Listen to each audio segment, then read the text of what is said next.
The discipline deception, listen closely, because what I'm about to tell you will shatter everything you think you know about discipline.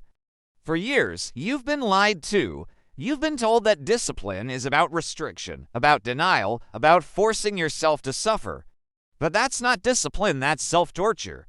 And there's a massive difference. Let me take you back 2,000 years. Picture Jesus in the wilderness. 40 days, no food, pure discipline. But here's what most people miss. He wasn't punishing himself. He was aligning himself with his Father's purpose. Every no to bread was a yes to divine assignment.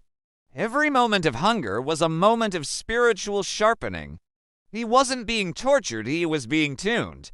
You see, discipline is not about what you're giving up. It's about what you're lining up for. It's not subtraction, it's calibration. Think about a guitar. When a musician tightens the strings, is he punishing the instrument? No, he's aligning it with the frequency it was designed to produce. Too loose, and it creates chaos. Too tight, and it snaps. But at the perfect tension, music flows. That's exactly what God is doing in your life through discipline. He's not trying to break you. He's trying to tune you. Every early morning prayer you don't feel like praying. That's alignment. Every fast that makes your stomach growl. That's calibration. Every time you say no to that relationship you know isn't God's will.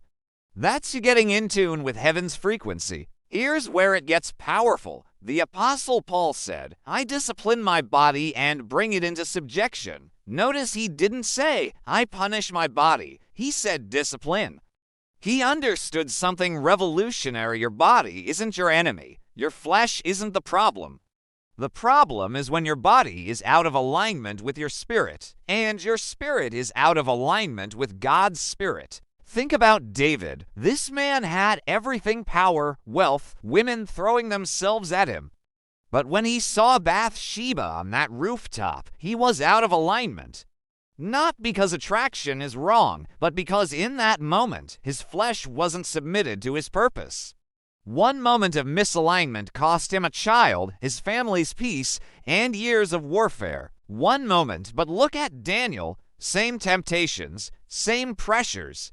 He's in Babylon, surrounded by luxury, the king's delicacies, the finest wines. Everyone's indulging, but Daniel, he purposed in his heart that he would not defile himself. That's not punishment, that's a man who knew his assignment and refused to let anything knock him out of alignment with it. Here's what blows my mind. When you're aligned, discipline doesn't even feel like discipline anymore. It feels like destiny. When a runner is training for a marathon, those early morning runs aren't punishment. They're investment. When a soldier goes through boot camp, that's not torture.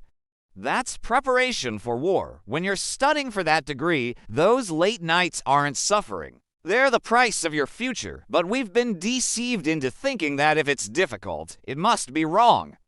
If it requires sacrifice, God must not be in it. That's the biggest lie the enemy ever sold us. Discipline is hard, yes.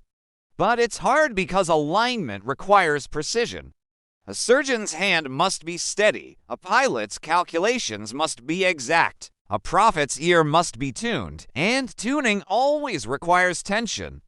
Jesus said it perfectly. If anyone desires to come after me, let him deny himself and take up his cross and follow me. Notice deny yourself. Not destroy yourself. Not hate yourself. Deny. That means your desires don't get the final say. Your appetites don't determine your direction. Your feelings don't write your future. So let me ask you, what area of your life is out of alignment right now? What frequency are you vibrating on that's creating chaos instead of music?